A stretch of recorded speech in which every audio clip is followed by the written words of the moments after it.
This is a Brooklyn-bound 2 express train. The next stop is Fulton Street. Stand clear of the closing doors, please.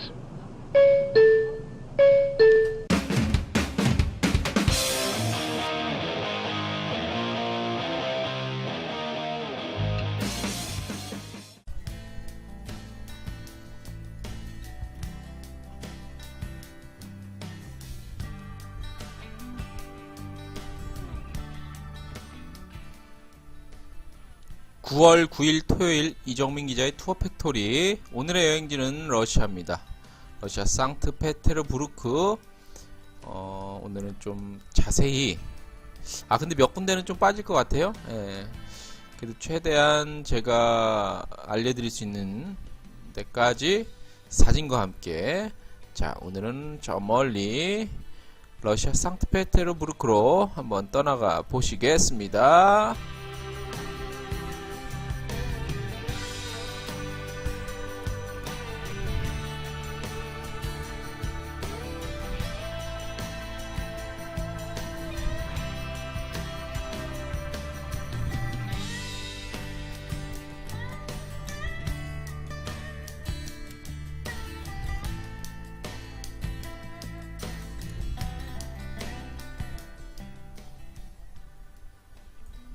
자, 반갑습니다. 오늘도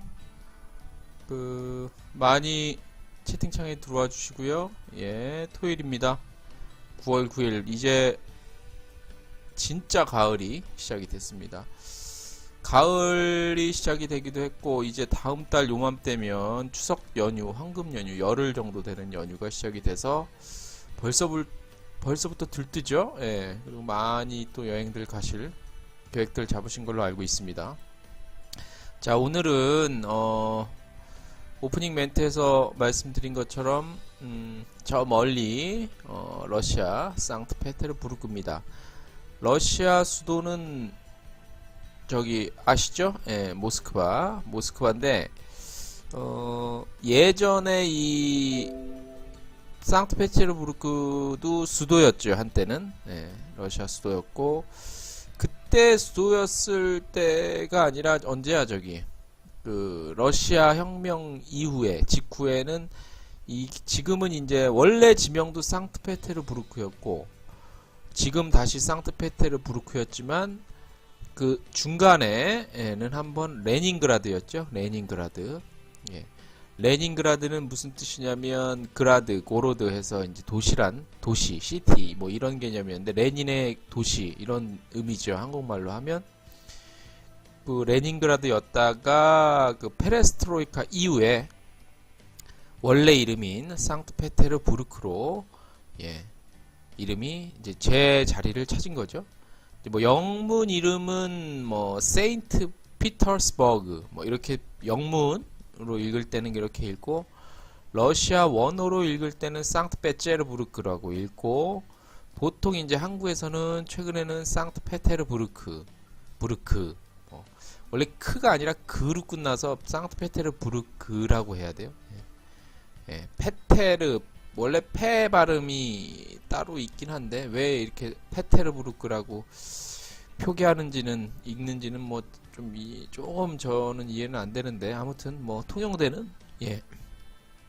통용되고 있으니까 그 이름으로 소개를 하는 게 맞겠죠. 예, 지도 보시면 모스크바가 있고요. 예, 저 어디야, 서북쪽이죠. 서북쪽, 모스크바로부터 서북쪽 상트페테르부르크가 있습니다. 바로 인근에 핀란드가 있고요. 헬싱키 보이죠? 예, 바로 옆에 또 에스토니아, 라트비아, 리투아니아, 발트 3국이 있고, 그 옆에 폴란드 이렇게 있고요. 예, 건너 서쪽으로 더 가면 스웨덴이랑 노르웨이가 있습니다. 그런데 굉장히 좀 아이러니한 게, 이 사회주의 시절을 겪어서 그런지 핀란드와 상트페테르부르크는 물론 뭐 언어도 완전히 다르긴 하지만 문화 자체가 굉장히 다릅니다. 예. 완전히 다른 문화. 유럽은 바로 인근에 있는데도 이렇게 어떻게 다른지, 언어 자체도 다르고요. 예. 참 아이러니해요. 예. 그래서 모스크바에서 페테르부르크까지는 어느 정도 걸리냐면 뭐 우리나라로 치면 무궁화호나 이런 거 타면은 밤새 가요. 뭐 밤 12시 조금 직전에 타면 다음날 아침 7시에 느린 기차로 가면 대략 그 지도 보시면 그 거리가 가늠이 되시겠죠. 그렇게 거리가 떨어져 있고요.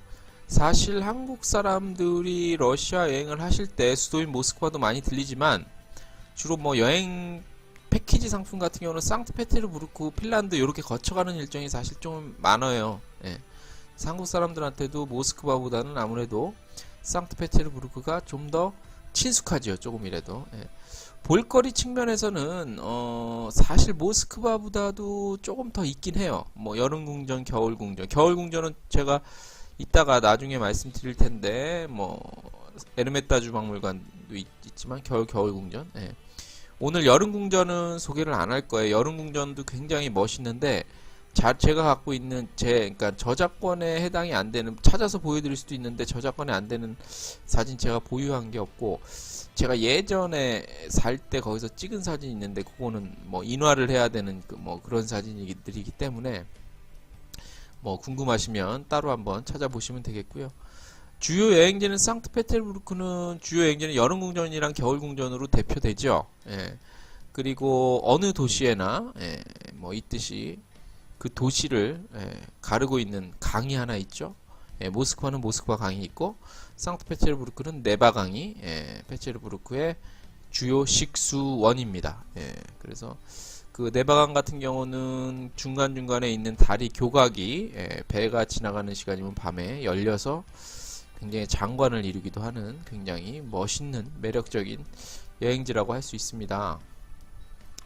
이 상트페테르부르크는 제가 다녀온 게 90년대 중후반에 많이 다녀왔고, 최근에는 한 1년 조금 안 됐죠? 1년 전 겨울에 한번 다녀왔었는데 많이 바뀌었더라고요. 많이 바뀐 정도를 떠나서 다른 나라, 다른 도시가 된 느낌이었어요. 약간 아쉽기도 한데 러시아는 러시아가 갖고 있는 나름의 매력이라는 게 있거든요. 그런 게 조금 없어진 것 같아서 조금 아쉬운 부분이 있었습니다. 자, 본격적으로 페테르부르크. 자, 저희 이정민의 여행 팩토리, 이정민 기자 여행 팩토리는 여행지를 소개를 해드리고 있어요. 여행지를 소개해드리고 있는데 뭐 여행지에 관한 구체적인 역사적 설명은 저희가 최소화시키고 있습니다. 저희 방송 취지는 여행지 소개를 통해서 좀 어렵지 않게, 특히 유럽 같은 경우 뭐 다 어디나 그러겠지만 유럽 같은 경우는 역사적으로 공부해야 될 게 너무나 많아요. 그 다음에 그 얘기를 하면 재미없어요, 사실. 뭐 지식을 뭐 함양하는 차원에서는 어떨지 모르겠는데 안 그래도 좀 이렇게 제가 그렇게 재미를 추구하는 그렇게 방송이 아닌기도 하지만, 여행지 뭐 각 곳곳마다의 역사적 사실과 그런 것들을 계속 덧붙이면 시간도 길어지고 재미가 없어서, 저 이정민 기자의 투어 팩토리는 이렇게 뭐 사진을 좀 보여드리면서 간단한 설명과 함께 여행 심리를 자극하는 그런 것들을 추구하고 있기 때문에 역사적 사실이나 너무 학문적인 설명은 배제를 하고 있습니다. 그래서 제가 소개해드린 곳곳이 더 궁금하시면 뭐 서치를 하시면 돼요. 서치를 해서 이렇게 보시면 될 것 같습니다. 그래서 자, 이제 본격적으로 한번 시작을 좀 해보겠습니다. 자, 러시아 페테르부르크 겨울입니다. 지금 보시는 사진은 스몰린 성당이라고 합니다. 스몰린 성당. 페테르부르크. 페테르부르크 자체, 도시 자체는 그렇게 크지는 않아요. 크지는 않아. 근데 그 안에 갖고 있는 그 관광 자원, 여행 뭐라 그러지? 인프라 같은 경우는 굉장합니다. 뭐 역사적으로 따져봐야 될 것도 많고. 그래서 제가 예전에 기사를 한번 쓰긴 했는데, 뭐 여행을 다니실 때마다 나름대로 그런 걸 좀 테마를 정하세요. 아, 나는 저기 저기 나라, 어느 도시를 가기 전에, 아, 나는 그 나라에, 물론 조금씩 다 정보는 공유하고 가실 거 아니야. 가서, 뭐, 먹방, 뭐, 국방 여행, 뭐, 가서 먹거리만 먹고, 사진만, 요즘에 최근에 뭐, 그, 젊으신 분들, 막 가서 뭐, 점프샷 찍고, 이런 거 다 좋은데, 거기에만 초점을 맞추지 마시고, 기본적인 정보를 안 다음에, 거기서 주로 무엇을 볼 것인가, 어떤 것들에 좀 맞춰서 여행을 할 것인가를 대략적인 좀 계획을 세우고 가시면 굉장히 의미가 있고, 중요한 건 뭐냐면 다녀와서 사진이 남잖아요. 사진이 남는데, 사진 말고 정말로 다녀와서 나중에 다시 가건 뭐 다시 안 가건 후회를 하건 만족을 하건, 다녀와서 그 살면서 가슴 속에 또 마음 속에 이렇게 간직하고 있어야 될 것들이 있어야 될 것 같아요. 그런 것들이 남아야 될 것 같아. 그런 측면에서 여행을 사전에 가서, 아, 난 이런 것들을 좀 위주로 보고 싶다, 저런 것들을 위주로 보고 싶다, 그렇게 계획을 하신 다음에 가셔야 다녀와서도 후회도 없고요. 예, 앞으로 여행이, 그 다음에 다녀와서 여행이라는 거는 이제 어떤 삶의 활력소인데, 좀 더 삶을, 본인의 인생을 좀 더 진지하고, 또 멋있게 꾸려갈 수 있지 않을까 생각이 들어요. 그래서 저 같은 경우는 이 페테르부르크 갈 때 이 어떤 색에 초점을 맞춰요. 컬러에 초점을 맞춰서, 러시아 같은 경우는 굉장히 많은 아름다운 그 색을 지닌 도시거든요. 나라 국가이기도 하고, 모스크바나 상트페테르부르크는 도시이기도 하고. 그래서 저는 한번 이 어떤 색들을 갖고 있나, 이런 뭐 색이라는 게 추상적인 개념일 수는 있습니다만, 그런 것 좀 맞춰봤어요. 그래서 지금 보고 계신 사진은 이제 러시아의 스몰린 성당입니다. 현재로는 이제 스몰린 사보르, 사보르가 성당이란 뜻인데요. 사보르라고 하는 곳인데, 이 여름에 이 지금 보시는 것처럼 온통 눈으로 쌓여 있는데, 여름에는 여기가 이제 다 풀이 되겠죠. 초록색 풀이 되는데, 풀보다는 이 하얀 눈이 쌓일 때가 더 어울려요. 그래서 저는 항상 권해드리는 게, 러시아 여행은 겨울에 가시라는 걸 권해드리는데, 자, 이 성당 같은 경우는 굉장히 사실 조금 슬픈 역사를 갖고 있습니다. 이 성당 같은 경우는 스몰린 성당입니다. 스몰린 성당. 이 성당 같은 경우는 예전에 그 러시아에 한 신부가 있었어요. 신부가 있었는데, 그 신부가 이 스몰린 성당을 세우게 돼요.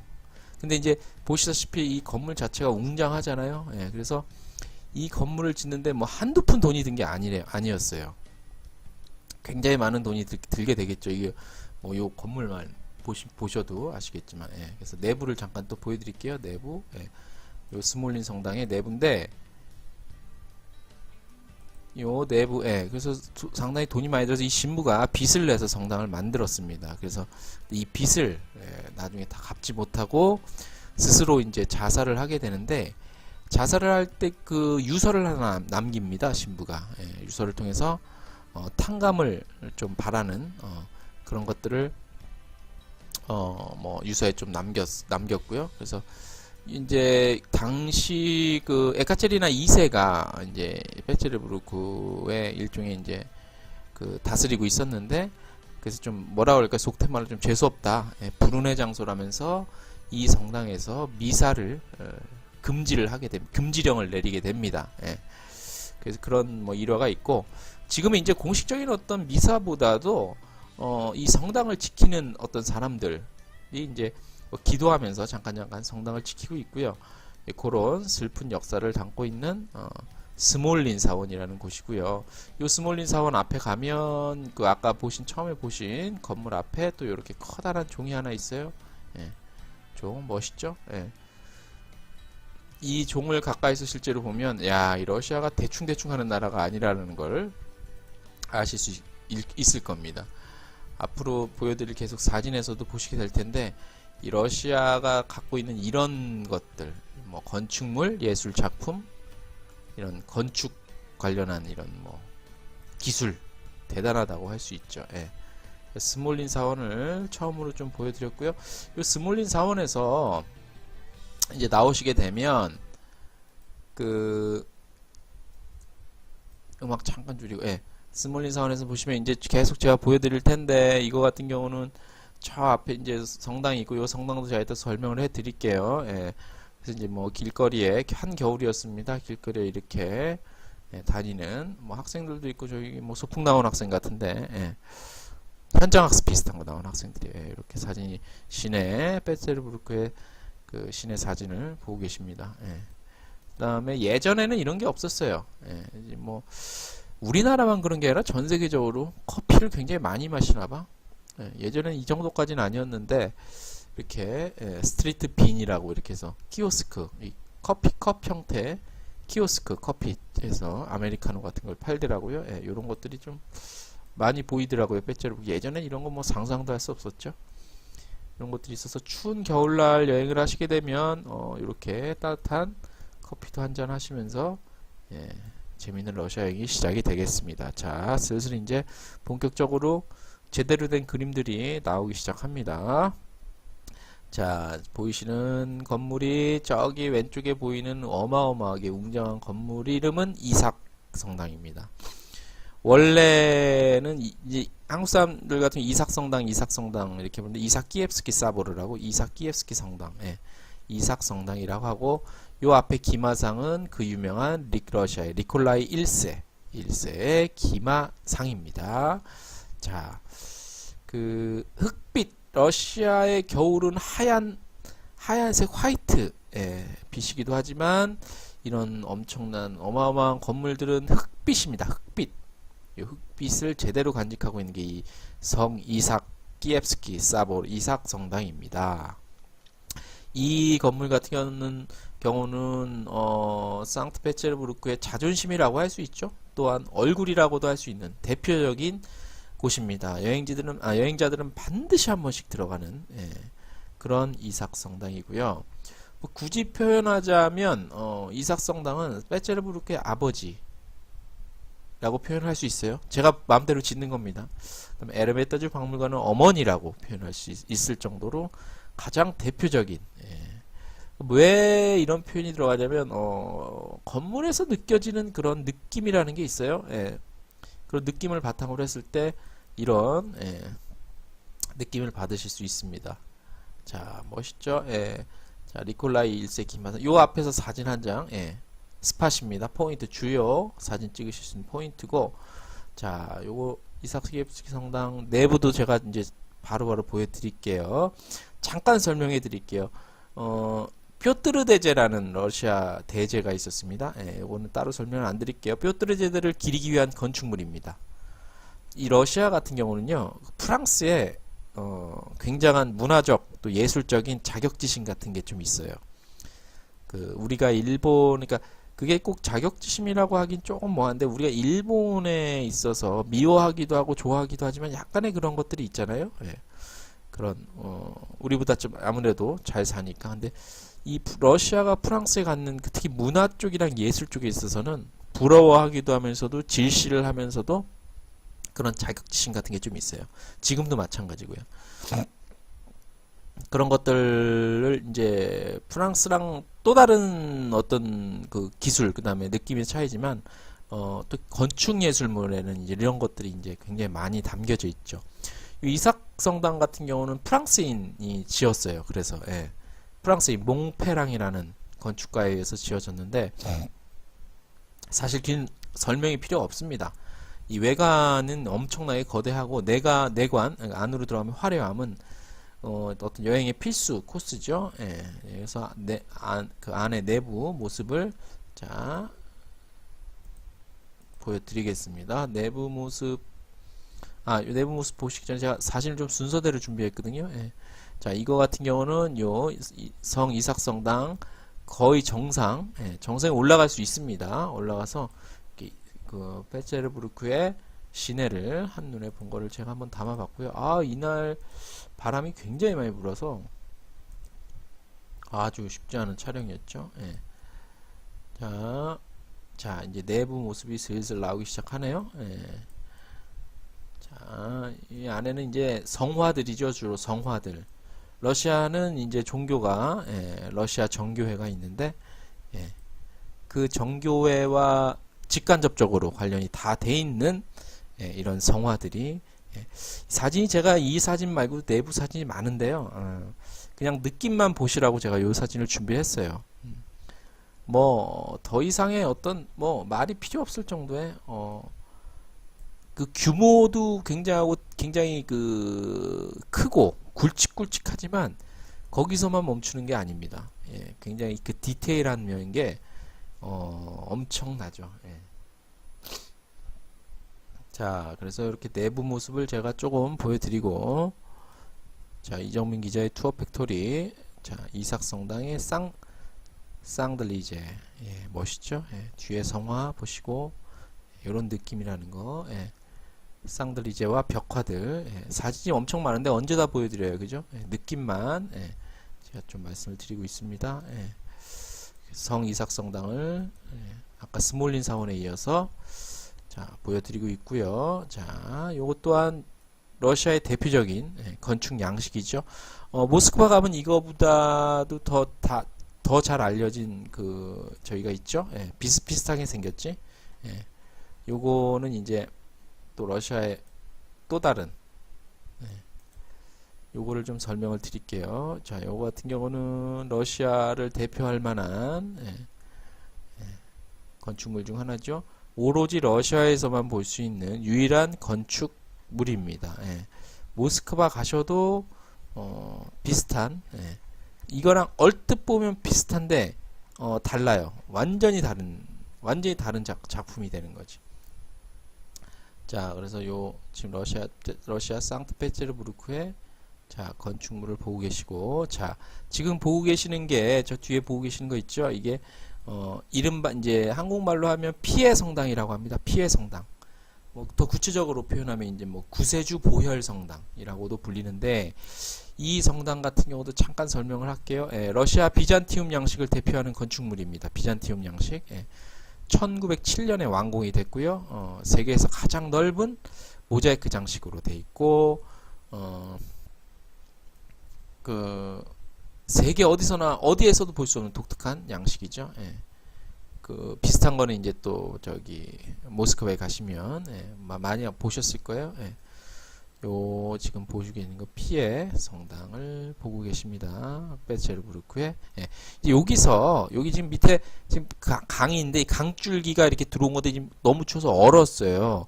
요 강줄기가 이제 강줄기를 타고 나가서 운하인데 요 운하에서 배를 타게 돼요. 여름에는. 그래서 네바강까지 나가는 그 배를 타는 그 베네치아에서 비슷한 그런 배를 타고 나갈 수 있는 그런 베네치아 운하와 비슷한 그런 여름에는 그렇게 연결이 다 돼 있는 곳입니다. 그래서 피해 성당을 또 보셨고요. 조금 속도를 높여 볼게요.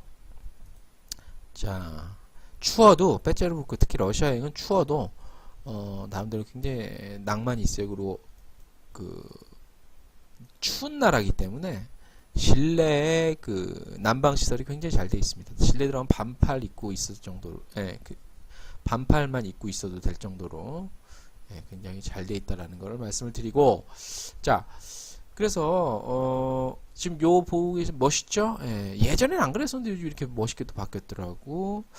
자, 요게 이제 네브스키대로 러시아의 주 도로. 그래서 서울에는 큰 도로들이 몇 개 있는데 그렇게 구분이 잘 안 되죠. 러시아 같은 경우는 그 주요 도시에는 큰 도로들이 있어. 여기 이제 네브스키대로의 러시아, 그러니까 페테르부르크의 가장 메인 도로가 네브스키라는 큰 대로입니다. 네바강은 가장 메인 그 강이고, 그래서 네브스키 대로에 있는 이제 대로에서 중간중간에 가지로 나가는 골목이죠. 그래서 이렇게 멋있는 러시아만의 독특한 분위기를 느낄 수 있는 거리 모습을 잠깐 보여드렸고요. 자, 네프스키대로입니다. 자, 요 네프스키대로 바로 아까 그 동상 옆에 있는 반지하에 있는 레스토랑입니다. 레스토랑. 제가 왜 소개시켜드리면 제가 여기서 먹어봤는데 굉장히 러시아답지 않게 그 안에 인테리어나 이런 것들은 러시아다운데 러시아답지 않게 친절한. 사실 러시아가 그렇게 친절한 도시는 아니거든요. 친절한 레스토랑을 그러면 아주 상냥한 미소를 머금고 있는 러시아 그 셰프들과 이제 일하시는 분들이 이렇게 실내가 반지하로 되어 있는데 운치가 있죠. 아기자기하고 멋있는 레스토랑입니다. 여기서 음식 맛도 괜찮고요. 굉장히 일하시는 분들도 굉장히 친절합니다. 예. 여기는 이제 그 바로 또 인근에 있는 넵스키 대로에 있는 스타벅스, 죠? 예, 스타벅스 매장을 저는 어디 가나 스타벅스 찾아서 꼭 사진 한 장 찍어요. 어떻게 좀 다른가? 사실 다른 건 없는데 러시아 말로 써 있죠. 러시아 말로 읽으면 스타르박스 코페라고 써 있는 스타벅스 사진을 제가 보여드리고 있고요. 네브스키 대로에 자 네브스키 대로에서 가지를 친 주요 상트페테르부르크의 주요 이제 뭐 골목골목 사이사이 저기 이제 트램이 지나가고 있고요. 전기가 많은 나라니까 약간 크로아티아랑도 약간 비슷.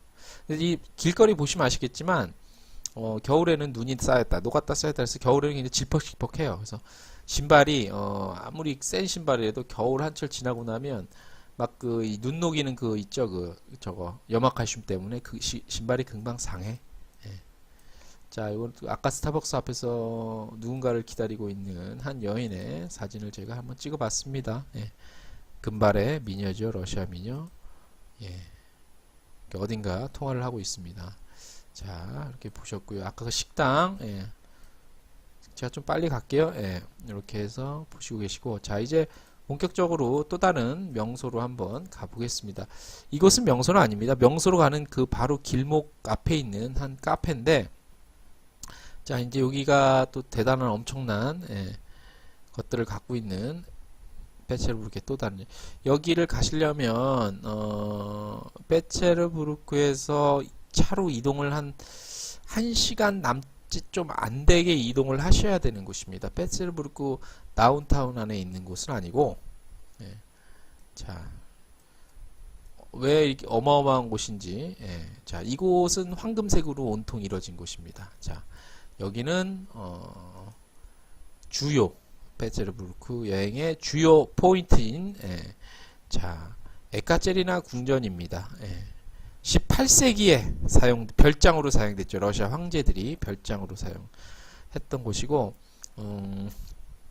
뾰트르 대제가 그의 부인이죠. 에카제리나 1세에게 선물을 한 그런 그 궁전, 그러니까 왕들이 사용했던 별장이라고 할 수 있죠. 별장 에카제리나 궁전을 지금부터 본격적으로 보여드리도록 하겠습니다. 이 보고 계신 사진은 에카제리나 부르크 바로 이제 입구에 초입에 들어서 있는 한 그 카페 겸 여기 뮤지엄이라고 써있죠. 뮤지엄. 뮤지엄. 러시아는 큰 뮤지엄 말고도 이렇게 작은 뮤지엄들이 굉장히 예를 들어서 페체르부르크에도 아마 조그만 그 뮤지엄 몇천 개 있을 거예요. 엄청나게 많은 그런 부분에 있어서는 뭐 상상도 할 수 없을 정도로 많죠. 조그만 카페를 하나 보셨고요. 자, 에카제리나가 어떤 모습으로 살았는지 자, 저 카페 앞에 바로 자, 이제 에카제리나 궁전의 초입입니다. 어마어마하죠. 황금색, 온통 모든 것들이 황금색입니다. 그래서 이 당시에 이 사람들의 어떤 지금으로 말하면 권력, 절대자와 거의 맞먹으려는 그런 것들을 누리고 살았죠. 강력한. 그래서 자, 에카제리나 1세가 살았던 산 건 아니고 요게 산 것도 별장이네. 별장의 규모가 이 정도예요. 하얀 눈이 와서 바닥과 더 예쁘죠. 예전에 제가 90년도에 갔을 때 여기가 한참 막 공사했었어요. 그래갖고 그때는 들어가 본 기억이 없는데 이번에 갔을 때 들어갔는데 뭐 과연 러시아다울 정도로 굉장한 그 안에 보유하고 있는 어떤 보물급 어떤 유물들 뭐 장식품들 18세기는 러시아를 비롯해서 유럽의 어떤 황금기였어요. 18세기에. 그래서 뭐 특히 문화예술, 문학 쪽도 그랬나? 문학까지는 제가 그쪽은 잘 모르는데 문화예술이 거의 최고조입니다. 그래서 러시아에서 어떤 뭐 문화나 예술을 공부할 때 러시아뿐만 아니라 유럽이요. 유럽에서 문학이나 뭐 문화예술 쪽 공부하는 분들은 좀 아시겠지만 18세기를 어떤 기준으로 삼아요. 기준. 그래서 18세기가 굉장히 중요하고요. 그래서 이제 18세기 여기 이제 러시아 황제들이 여기 사용했다고 그랬죠. 제가 여름의 별장으로 요 에카제리나 궁전 같은 경우는 그러니까 뭐라 그럴까 겨울에는 이렇게 좀 약간 을신년스럽기도 해요. 너무 추워서. 예, 근데 여기 여름에 가면 굉장히 예뻐요. 앞에 호수는 아닌데 이렇게 물을 담가 놓은 자그마한 호수 같은 것도 있고 산책하기에 굉장히 좋고, 현지인들도 지금 사진에 보시다시피 이렇게 여기 그 웨딩 사진 찍으러 이렇게 많이 와요. 엄청 추운데도 여기가 너무 예쁘니까. 예, 웨딩 사진. 우리나라에 이런 게 있었으면 다 여기서 찍을 거예요, 아마. 예. 신부의 손을 신랑이 잡고 있고, 촬영하시는 분이 이렇게 쫓아다니면서 이렇게 촬영을 하러 오는 풍경도 심심치 않게 구경하실 수 있습니다. 자, 이제 요 건물 외관입니다. 외관 건물을 이렇게 에카제리나 궁전 별장, 산 것도 아니고 별장이었다니까 뭐 별장이 이 정도면 뭐 말 다 한 거였죠. 자, 요 안에 들어가 보시겠습니다. 자, 들어가시면 바로 여기 입구인데요. 자, 입구. 자, 실내 인테리어를 한번 보세요. 어마어마합니다. 이따가 보여드릴 그 에르메타주 실내는 제가 따로 선별을 안 해놨는데 이거의 몇 배 정도죠. 근데 대략 이 정도 느낌이라는 걸 한번 아시고, 자, 에카제리나 궁전 또 사진 이제부터 본격적으로 들어가 볼게요. 자, 뭐 보통 이 정도입니다. 예전에 그러니까 여기가 어떤 공간으로 쓰였는가 그런 거는 제가 말씀해. 여기서 예전에는 발레, 요즘에도 특별한 어떤 뭔가가 세레모니가 할 일이 있으면 여기서 발레 공연도 하고요. 발레 음악 공연도 여기서 하고, 특히 음악 공연 같은 경우 이 공간에서 하게 되면 이 울림이 있죠. 울림이 굉장합니다. 그래서 이렇게 관광객들이 많이 있죠. 에카제리나 궁전의 실내를 보고 계십니다. 뭐 이런 그림 그리는 학생들은 여기 와서 그림을 많이 그려요, 실제로. 인테리어나 이런 미술 쪽 공부하시는 분들. 자, 요 실내 이렇게 이제 18세기 정도 해당되는 그때 이렇게 뭐 의상과 가발을 쓰고 관광객들한테 유료로 이렇게 포토, 사진 찍어주는 그런 또 알바 하시는 분들도 있고요. 그래서 몰래 찍으려니까 되게 신경질적이더라고. 그런 부분들은 러시아 사람이 조금 좀 더 친절했으면 하는데 그게 그렇게 안 되네. 자, 에카제리나 궁전 별장으로 사용했던 18세기 이렇게 실내 사진을 지금 보고 계십니다. 멋있죠? 일부러 제가 사진을 찍은 데에서 더 이상 환하게 안 키웠어요. 이 어떤 황금색의 느낌을 더 주기 위해서. 그 당시 그들이 사용했던 식탁과 의자겠죠. 어떻게 설명을 해야 되는지를 모를 정도로 그냥 사진만 보는 것만으로도 그냥 사진만 보세요. 느끼세요. 이거 실제로 가서 느끼면 이 사진과는 비교가 안 될 정도의 어떤 느낌을 받을 수 있죠. 또 다른 방의 모습 계속 보여드릴게요. 자,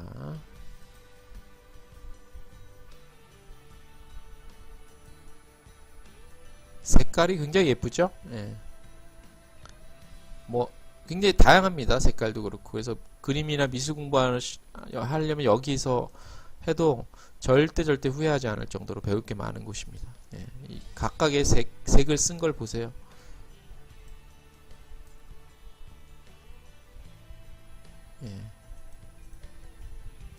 실내 인테리어 공부하시는 분들도 여기서 많이 있죠. 자, 또 다른 사진. 요거는 이제 유물만 따로 이 벽 같은 건 옛날이 아니라 이제 최근에 벽을 이렇게 특별히 설치를 한 거고, 그 당시에 썼던 유물만 이렇게 배치를 한 거예요. 상트페테르부르크 보고 계십니다. 자, 이렇게 나오게 돼서 이제 바로 또 넘어가 볼게요. 자, 이거는 이제 네브스키 대로 밤의 야경입니다. 네브스키 대로 상트페테르부르크의 대표적인 주대로인 메인 스트리트인 네브스키 대로의 야경을 보고 계십니다. 이정민 기자의 투어 팩토리. 오늘은 러시아의 상트페테르부르크를 소개해드리고 있습니다.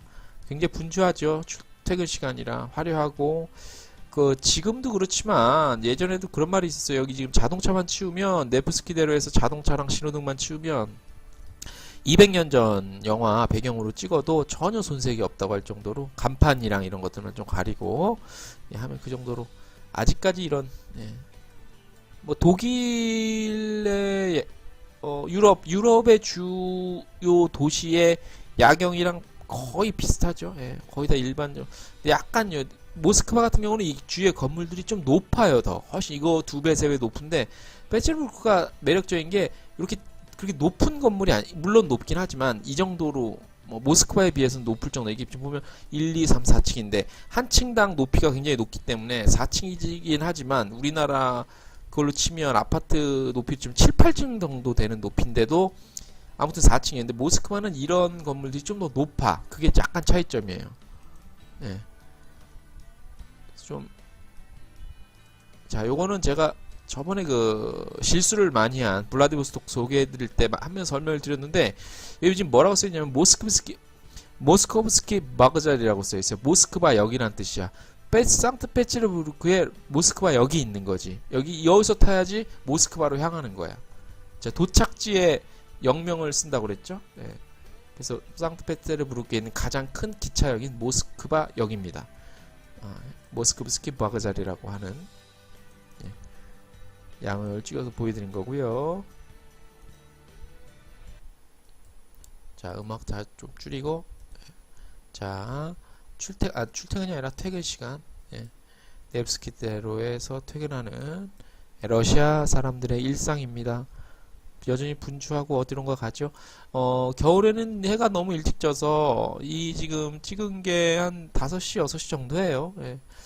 굉장히 일찍 지고 춥고 겨울엔 해가 짧고 일정이 짧아서 이렇게 빨리 들어가서 그 몸이 많이 피곤하기 때문에 현지인이 아닌 경우에 그래서 초콜릿 같은 것들로 열량을 많이 보충을 해주셔야 됩니다. 러시아 여행하신 분들은 특히 겨울에 러시아 여행하실 분들은 그 점을 꼭 알아두세요. 쉽게 피곤해집니다. 그래서 초콜릿 종류가 굉장히 많아요. 예, 굉장히 많고 종류도 많고 그래서 초콜릿으로 열량 같은 것들을 보충을 해주시면서 하시면서 그렇게 예, 러시아 여행 겨울 여행 때는 참고를 하셔야 되고 요건 이제 페테르부르크에 있는 한 쇼핑몰. 예. 한국도 그렇지만 유럽 북미 쪽 쇼핑몰이 다 이런 형태인 것 같아. 예, 원형으로 이렇게 해서 예, 뭐 어느 나라랑 있을 법한 쇼핑몰입니다. 예전에 이런 것도 없었지. 예. 자, 요거는 대형 마트. 우리나라 대형 마트랑 또 비슷해요. 다 예, 어디나 다 비슷해. 왜냐면 뭐 세계적인 체인점 또는 그게 아니더라도 다 그거에서 따왔기 때문에 우리나라에 있는 뭐 저기 코스트코 같은 그런 대형 마트나 예, 미국이나 북미 쪽이나 유럽이나 다 대형 마트는 자 이런 식으로 예, 다 돼 있고 자 재래시장 모습 한번 보여드릴게요. 재래시장 예, 페테르부르크의 재래시장 정겹습니다. 물론 소매치기 좀 조심해야 됩니다. 예.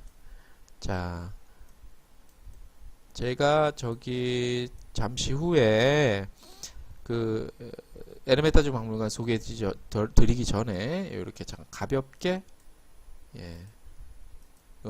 한 동네에 페테르부르크의 한 동네에 있는 뺄맨집입니다. 뺄맨이 뭐냐면 만두집. 러시아 말로 뺄맨. 예, 만두집인데요. 레스토랑. 만두를 좀 안에서 직접 할머니가 직접 만들어서 만두 만드는 체험도 할 수 있는 예, 그런 것들을 한번 찍어 봤는데요. 그 전에 잠깐 동영상 하나 볼게요. 아까 그 페테르부르크 아까 그 에카체린 그 궁전 예, 여름 궁전 거기 안에서 호박방이라는 곳이 호박방 온통 호박으로 돼 있어요. 비싼데 호박방으로 있는데 이게 사실 촬영을 하면 안 되는데 제가 동영상을 일종의 몰래 촬영을 한번 해봤어요. 제가 보여드리기 위해서. 네, 이거 한번 보세요. 잠깐만 호박방.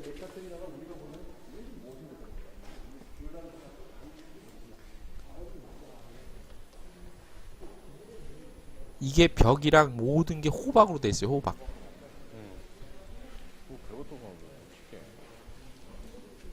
엄청나게 화려하죠.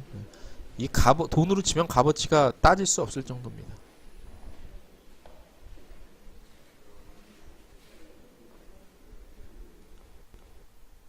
예, 이렇게 보셨고, 예, 끌게요. 예. 자, 요 이제 레스토랑에서 만두를 직접 만들면서 먹어볼 수 있는 그런 레스토랑. 만두 말고도 물론 다른 저기 음식도 많이 팝니다. 요거는 이따 에르메타 주겠네. 자, 이정민 기자의 투어 팩토리 오늘 러시아의 베세르부르크를 보여드리고 있습니다. 자, 요 안에 딱 들어가면 이렇게 아기자기하게 디스플레이가 돼 있어요. 예쁘죠? 예. 예, 요렇게. 아니, 요런 인형들 많이 보셨을 거예요. 저기 이렇게 뭐, 계속 나오는 인형. 조그만 거, 큰 거에서 조그만 거. 예. 나오는 요런 뭐, 식재료도 팔고요. 예, 요 식당. 굉장히 이쁘죠? 예. 그래서 제가 특별히 한번 찍어 봤습니다. 간직하려고. 자, 이렇게 식당 안에 레스토랑 전경을 지금 보여드리고 있습니다. 자, 아기자기하지. 되게 이쁘죠? 그죠? 예. 얘네들 그 인테리어 디스플레이 해놓는 걸 보면 굉장히 아기자기하고 조밀합니다. 그래서 사진으로 찍으면 굉장히 예뻐요. 자, 여기서 만든 음식 샐러드도 있고요. 만두. 예, 이렇게 음식을 보여드렸고 여기서 그 가족 단위 외식도 많이 해요. 이런 음식도 있다는 거. 예. 예, 뭐 비슷비슷합니다. 유럽의 어떤 웨스턴식, 예, 웨스턴식 메뉴들이 비슷비슷해요. 예. 자, 요 식당 안에서, 요 레스토랑 안에서 가족 단위 무슨 뭐 파티도 많이 해요. 그래서 러시아 중년 할머니 할아버지들의 가족 단위 모임 동영상을 제가 하나 찍었어요. 그 뭐 보니까 분위기상 무슨 생일 잔치 같아. 예. 생일 잔치 하시는 거 그 동영상을 제가 찍어 왔으니까 한번 잠깐 보고 가시겠습니다. 연주하는 사람들은 이제 여기 레스토랑이랑 기대어 있는 유명 초대 가수.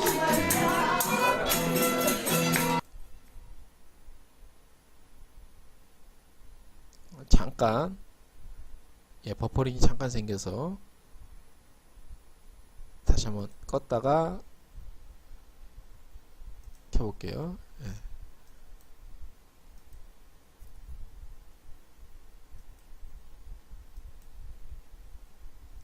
왜 안 나오지?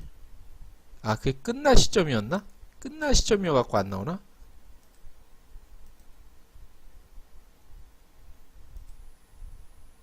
끝날 시점이어갖고 다시 안 나오나? 그걸 모르겠네. 자, 그거를 하면서 제가 참 잡아볼게요. 다시 호박빵 틀고, 자,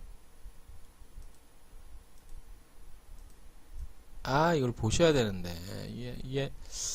이게 안 되네. 그러면 요거를 일단 지우고 다시 요것만 제가 다시 올려서 한번 가볼까요? 예. 아, 버퍼링이 굉장히 심하네 오늘. 예. 요거를 제가 다시 올려서 한번 요걸 꼭 봐야 돼. 그래야 그 사람들이 어떻게 좀 저기 사나 보는 거 재밌거든요. 예. 그걸 좀 보여드리고 싶은데 이게 늦네. 이게 늦으면 안 되는데.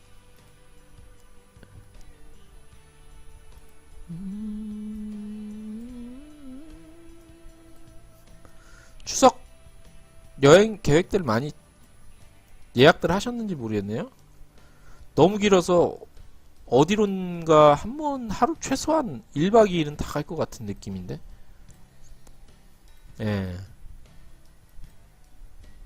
열흘 동안 아유 집에 있는 것도 그것도 곤욕이죠. 자, 다시 한번 끌어와 보겠습니다. 나죠?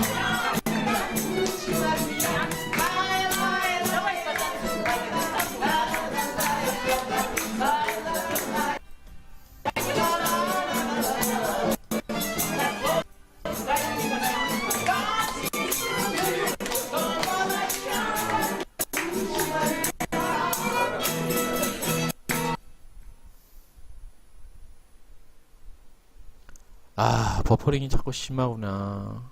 이 용량이 좀 커서 그런지 한번 화면이라도 한번 보세요. 지금 소리가 안 나가고 있는 것 같은데. 예, 이렇게 예, 뭐. 어느 나라나? 예, 이렇게 흥이 있죠, 흥. 예. 자, 요거를 예, 요거는 제가 잠시 접어놓겠습니다. 자, 그렇게 해서 배틀브루크를 지금 보고 계십니다.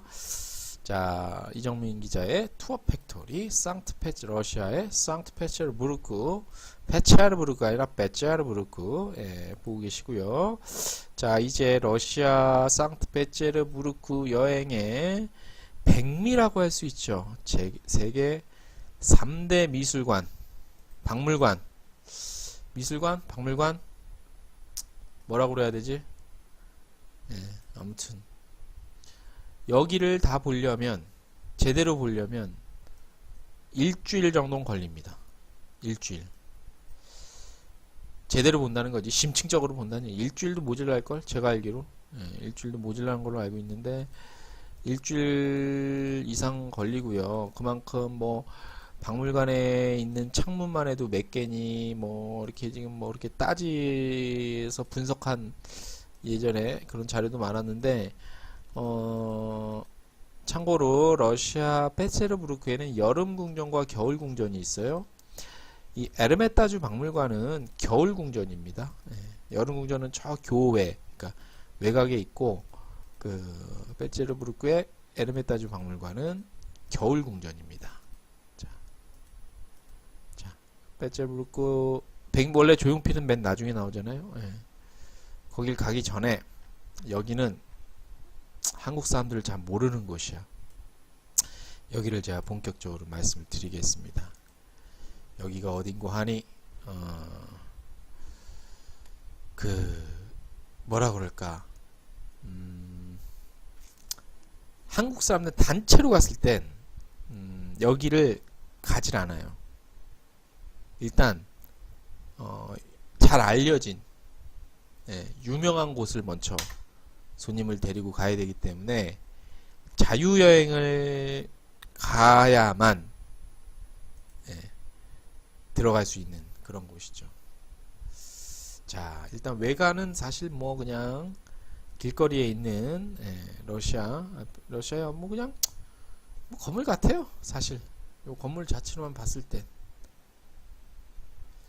이 안에 엄청난 것들이 담겨져 있습니다.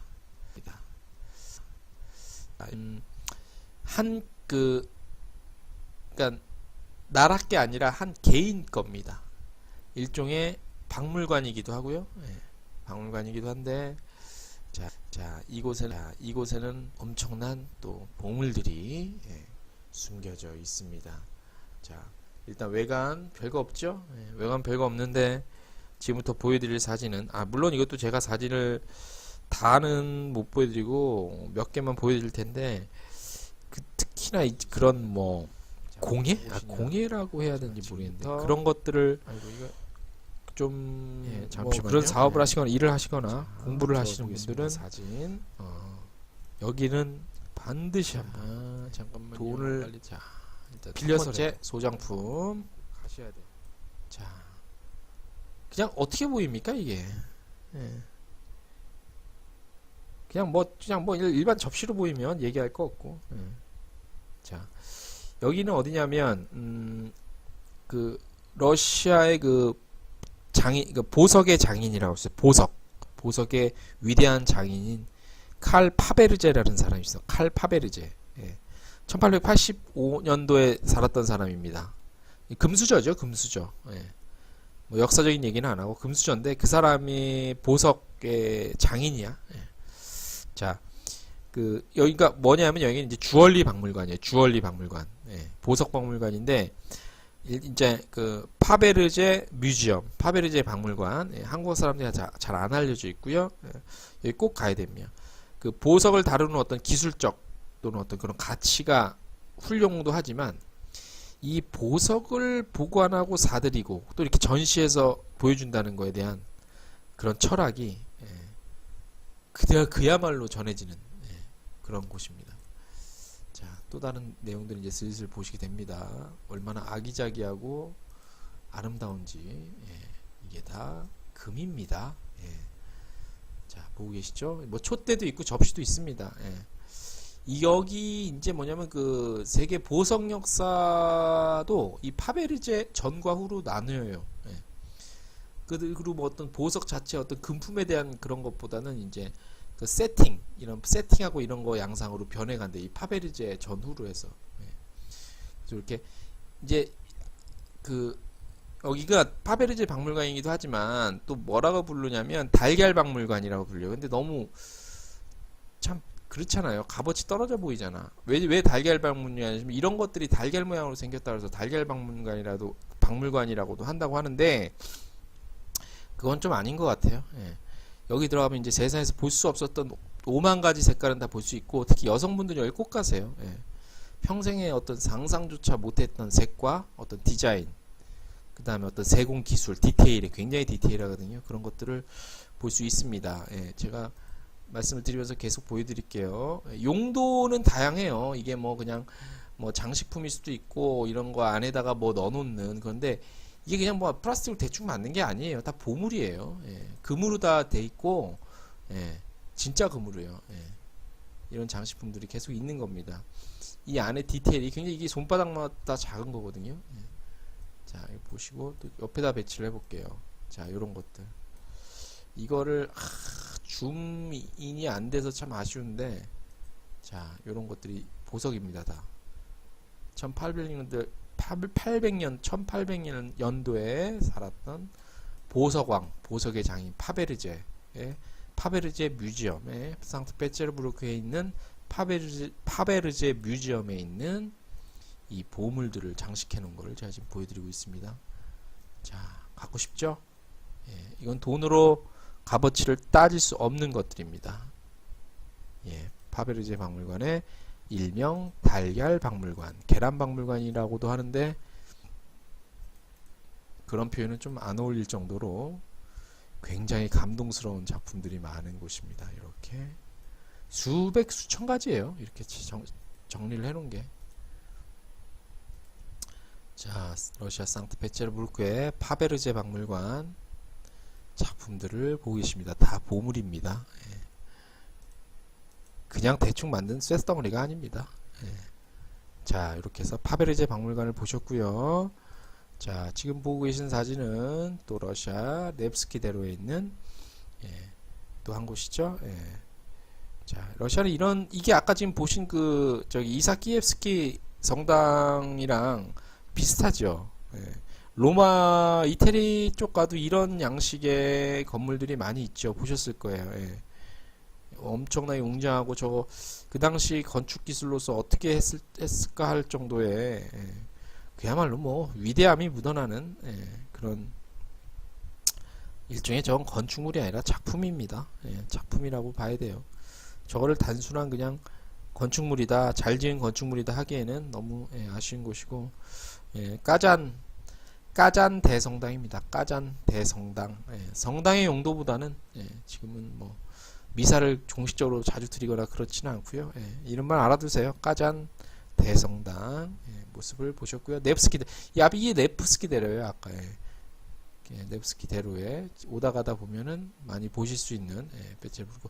자, 드디어 오늘의 백미 러시아 페테르부르크의 여행의 백미 에르메타주 박물관 겨울궁전 에르메타주 박물관 앞에 있는 광장의 모습을 보고 계십니다. 베를린의 그 개선문인가 그게 그런 것과 좀 비슷하죠. 저 위에 기마상들이 저렇게 있고, 자, 저기가 이제 여기가 궁전의 광장이고 저희가 건물 같은 이제 그 러시아 그 참모 본부라고 본부 건물입니다. 어마어마하게 넓은 광장이고요. 날씨가 흐려요. 맑은 날이 별로 없어요. 특히 겨울에는. 그래서 해가 있어서 하늘이 파랬으면 참 좋았겠지. 자, 요 이제 광장, 아까 좀 전에 보신 그 건물 맞은편에 그 위대한 러시아의 보물. 자, 상트페테르부르크의 겨울궁전. 일명 에르메타주 박물관 보고 계십니다. 자, 그냥 보기에는 안 커 보이죠? 지금 이게 이쪽 앞면만 봐서 그런데 규모는 뭐 어떻게 말을 드리기 힘들 정도로 크죠. 보시려면 일주일 이상 걸려요. 다 제대로 보시려면. 자, 작품이 워낙 그 보물들이 많아서 무엇부터 보여드려야 되는지 다 보여드려야 되는지 어떻게 되는지 고민을 많이 했는데 그럴 순 없잖아요. 그래서 대략 사람들이 많이 알고 있는 것들을 위주로 좀 보여드릴게요. 예. 황금나무와 공작새 시계입니다. 예. 실제로 그 알람 기능이 있어서 실제로 그 정시가 되면 요 황금 공작새가 날개를 펴서 이게 다 황금입니다. 황금. 그냥 저거 도금이 아니라 황금. 예. 정시가 되면 지금도 이 새가 공작이 날개를 펴고 알람 기능을 실제로 하고 있는 러시아 페체르부르크 상트페테르부르크의 에르메타즈 박물관에는 반드시 봐야 될 것들 몇 개만 제가 골라서 보여드릴게요. 자, 물론 지금 제가 지금 펼친 이 사진은 주요 인테리어는 아니에요. 벽 같은 게 단순하죠. 그냥 칸막이 초록색으로. 자, 이제 뭐 제가 실내 인테리어는 따로 안 보여드릴 거예요. 워낙 화려해서 아까 그 에카체리나 궁전의 그와 유사한데, 예. 지금 이 사진을 왜 보여드렸냐면 지금 이 방 같은 경우에는 말로만 들었던 렘브란트와 뭐 다빈치의 실제 진품들이 다 지금 걸려 있는, 보관이 전시되어 있는 그 공간입니다. 저 지금 저기 오른쪽에 벽 있는데 보면 렘브란트의 작품이 보이는데, 이 방이 그래서 사실 사람들이 제일 많이 찾는 방이기도 하죠. 예. 자, 이거 뭐 교과서에서만 봐왔던 이제 작품들이, 예. 지금 보는 이제 레오나르도 다빈치의 꽃의 성모자라는 작품입니다. 실제 작품 가로 세로 크기는 크진 않아요. 그리고 워낙 귀한 작품이기 때문에 작품 위에 요거는 유리가 같은 게 이렇게 쳐 있어요. 예. 작품 저 만지면 당연히 안 되죠. 예. 후라시 터뜨리면 당연히 안 되고요. 그래서 후라시를 안 터뜨리고 찍은 사진인데 너무나 위대하고 소중한 작품이라서 글쎄, 근데 그 진품만이 갖고 있는 감동이라는 게 있어요. 이 작품 앞에 쓰면 그 감동이 고스란히, 예, 마음속에 전달이 됩니다. 이런 호사를 누리실 수 있다는 것을 제가 말씀을 드리고, 자, 빛의 화가죠. 빛을 가장 잘 다뤘다는, 네, 인류 탄생 이후에 빛을 가장 잘 다루었다는 렘브란트의 작품입니다. 뭐 작품명보다는 이제 이삭, 이제 가운데가 이제 아브라함이고 성경에 나오는 아브라함의 아들 이삭을 이제 하나님이 테스트해보기 위해서 너 이삭을 그 제물로 바치라는, 예, 그래서 새벽에 일찍 일어나서 산속에 데리고 가서 이삭에 저렇게 발가벗기고 칼로 찌르려는 제물로 바치려고 칼로 찌르려는 순간에 저 위에 천사가 나타나서 그 하나님이 너의 어떤 믿음, 신앙을 테스트해보는 거였다라고 얘기하는 그런 그 순간을 성경에 나오는 그 장면을 렘브란트가 그렸는데, 야, 이거 예전에 미친 사람이 이 앞에서 이 작품 아래쪽에다 뭘 뿌렸어요. 그래갖고 근데 수습이 잘 돼갖고 그렇게 흉하거나 작품에 큰 영향은 있지는 않았는데, 물론 영향은 있었죠, 작품에. 근데 뭐 그런 일화도 있습니다. 그래서 이 작품 같은 경우는 일단 작품 크기 자체도 크고, 그 옛날에 그 재료로 이렇게 지금도 이런 작품은 컴퓨터도 못 그려낼걸요. 예. 어떤 이 빛을 제일 잘 다뤘다는 렘브란트가 제물로 바쳐지는 이삭의 가슴에 그 빛이 떨어지는 것과 저 아브라함의 이마, 대머리가 약간 까진 수염 있고 그 이마에 떨어지는 빛, 예. 그걸 참 잘 보셔야 됩니다. 예. 렘브란트는 빛의 화가였기 때문에, 예. 그런 작품이었고, 이 작품을 앞에서는 저는 이 작품 앞에서만 한 시간 조금 못되게 서 있었던 것 같아요. 자, 그 다음으로 유명한 작품이죠. 자, 돌아온 탕자 작품입니다. 돌아온 탕자 렘브란트의, 역시 빛의 화가답게 그 탕자의 아버지 얼굴에 떨어지는 빛과 이 돌아온 탕자, 무릎 꿇고 있는 탕자의 등 뒤로 떨어지는 빛, 주위에 서 있는 사람들의 그 빛, 이 작품 또한, 그 미친 사람이 뭐 황야포를 뿌렸다는 게 이 작품이었나? 예. 제가 살짝 헷갈리는데, 제가 요 작품을 제가 저번에 한번 보여드렸는데, 실제 요거는 그 에르메타주 박물관에 있는 그 작품이고요. 예. 제가 예전에 한번 방송 중에 보여드렸는데 제가 그 모조품 조그맣게 된 거를 한번 사왔다고 보여드렸죠. 그래서 이 작품이 이렇게 똑같은 작품이 이렇게 여기 있습니다. 보이시죠? 자, 이 작품입니다. 똑같은 요 화면에 보이는 큰 화면은 이제 진품이고, 이거는 이제 기념품으로 파는 돌아온 탕자, 렘브란트의 돌아온 탕자 작품. 워낙 너무 제가 개인적으로 좋아하는 작품이라서 이런 것들을 안 살 수가 없죠. 제가 그걸 한번 잠깐 보여드렸고요. 러시아 배젤북 가면 이런 것들이 굉장히 좋아요. 이런 작품, 그러니까 작품, 그러니까 예술 작품이랑 관련된 것들이 모조품이긴 하지만 모조품이면 어때요? 얼마나 감동이 큰 여행의 느낌이라는 것들이 굉장히 사람마다 다를 수 있는데, 그런 거 싫어하시면 그냥 가서 뭐 그냥 먹고 즐기셔도 되고, 근데 그 의미가 없잖아요.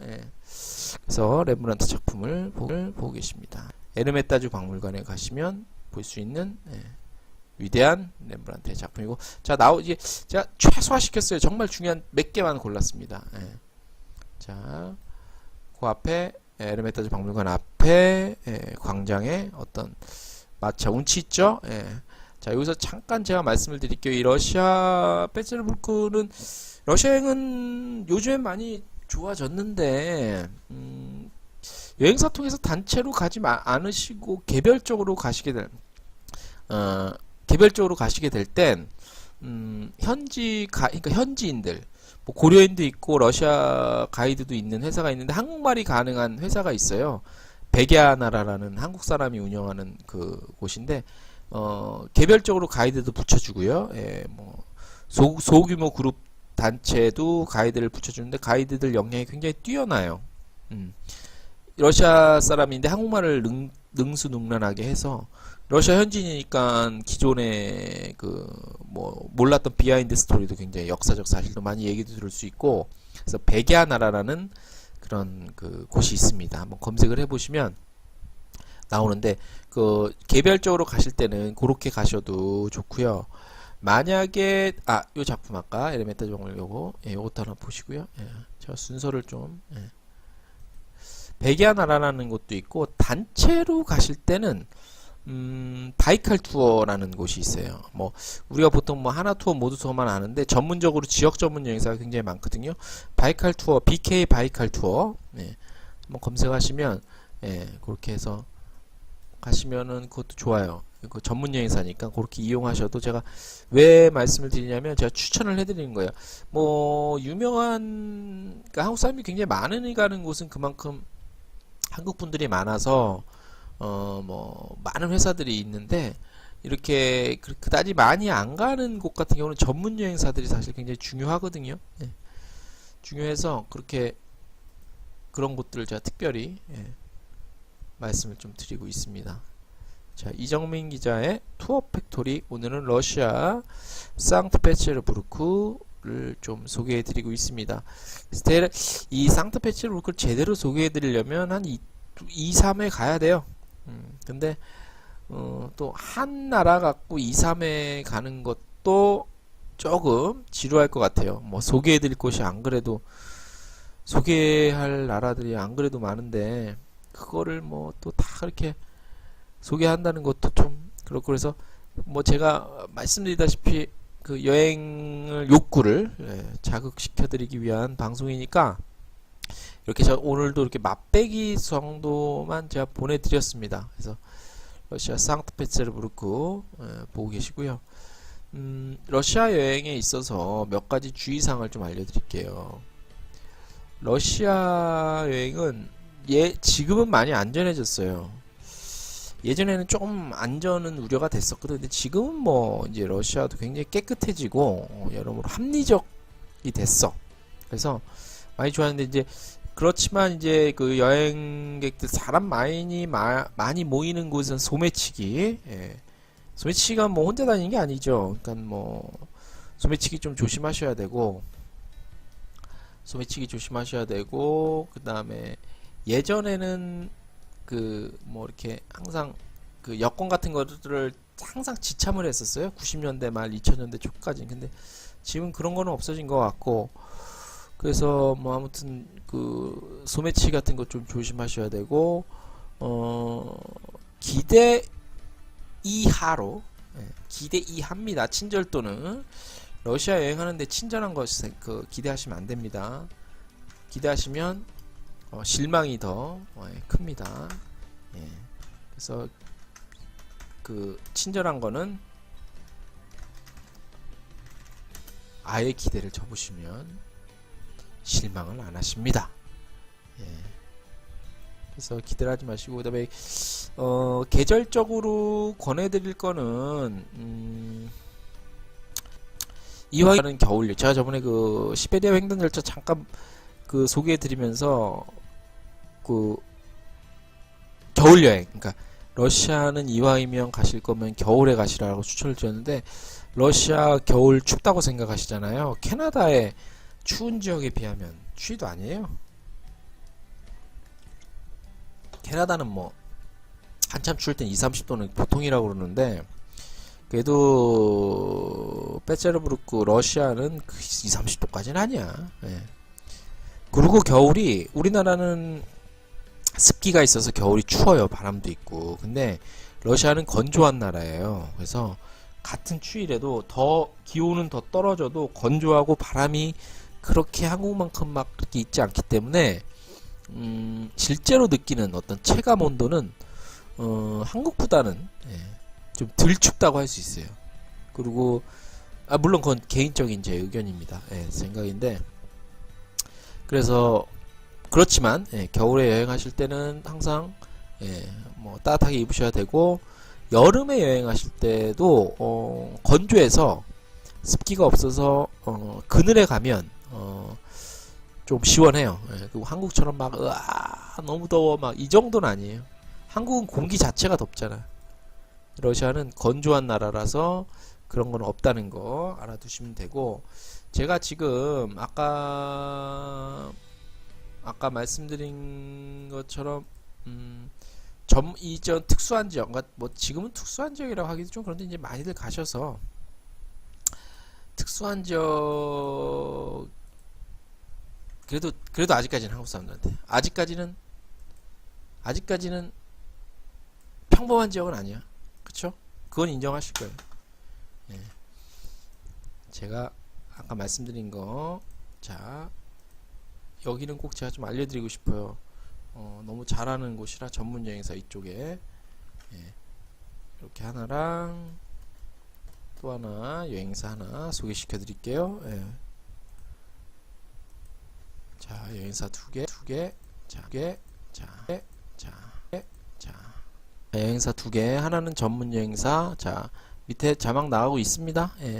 그러니까 개별적으로 페테르부르크를 여행하실 때는 여기 베게아나라는 곳에 컨택을 하셔서 현지에서 뭐 필요 없으면 상관없고, 현지에서 가이드 투어나 이런 것들이 필요할 때는 요 베게아나라를 좀 이용하시면 좋고, 그 다음에 계속 나가고 있는데, 뭐 단체, 소그룹 단체나 물론 개별도 좋지만 주로 이제 단체로 가실 때는 요 밑에 자막에 나가고 있는 요 BK 바이칼 투어라는 거 홈페이지 제가 찍었습니다. 지금 여기를 이용하시면 잘해요. 이 지역에 대해서 굉장히 잘하는 회사들이야.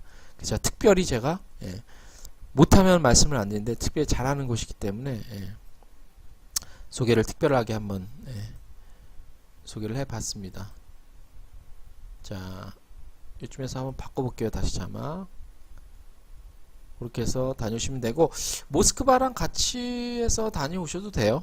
페테르부르크는. 자, 제가 뭐라 했죠? 상트페테르부르크. 예전에 레닌그라드 였다는 거고 말씀드리고, 자, 이렇게 해서 오늘 방송을 좀 해봤는데,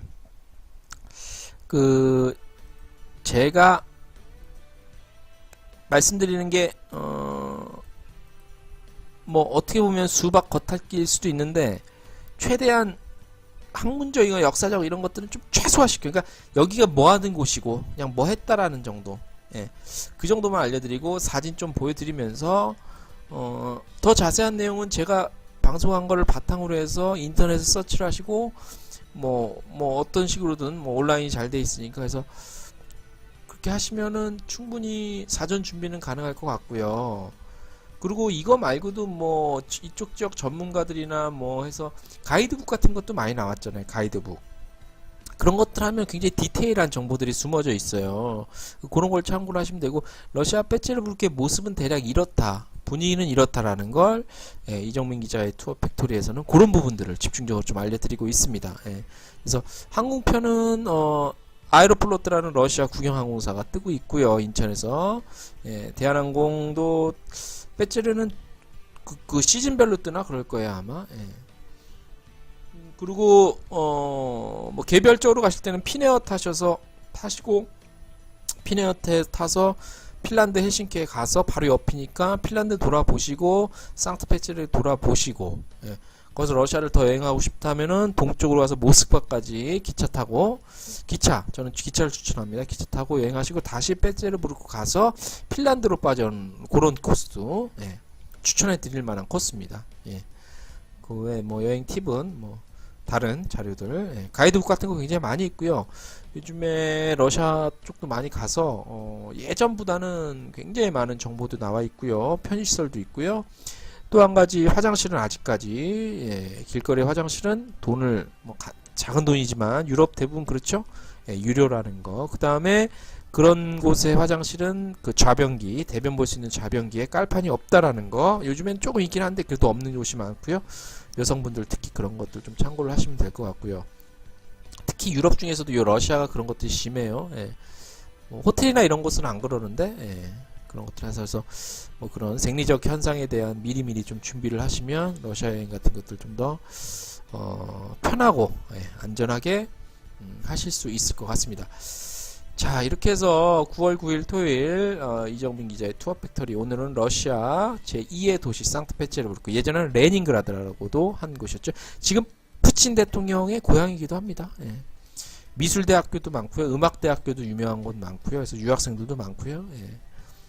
뭐 글쎄요, 뭐라 그럴까요. 러시아는 아직도 안 되는 것도 없고 되는 것도 없고 뭐 이런 그런 양면성을 가진 그런 좀 신비하고 매력적인 그런 국가이자 도시입니다. 여행지입니다. 자, 이렇게 해서 이정민 기자의 투어 팩토리 여행지 소개는 요걸로 9월 중순까지는 못하게 됩니다. 제가 다음 주에 체코 프라하 일대 도시 지방들을 제가 직접 여행을 출장을 가서 현지 재미있는 사진과 영상을 찍어 올 겁니다. 그래서 다녀와서 추석 이후에 제가 체코 특집, 아주 제가 좀 생동감 있는 영상으로 사진이랑 그래서 체코의 아름다운 곳을 좀 소개를 해 드리려고 해요. 그래서 기대해 주시고, 자, 그래서 9월은 요 라이브 방송은 요거랑 체코분 요렇게, 체코를 9월에 할래는 할 수 있으려나, 아무튼 제가 다녀와서 그거는 체코 편을 더 재미있게 한번 방송을 해 드리도록 하겠습니다. 자, 이정민 기자의 투어 팩토리 9월 9일 방송 러시아 제2의 도시 상트페테르부르크 소개해 드렸습니다. 자, 좋은 주말 보내시고요. 오늘 방송 이것으로 마무리하도록 하겠습니다. 감사합니다. 안녕.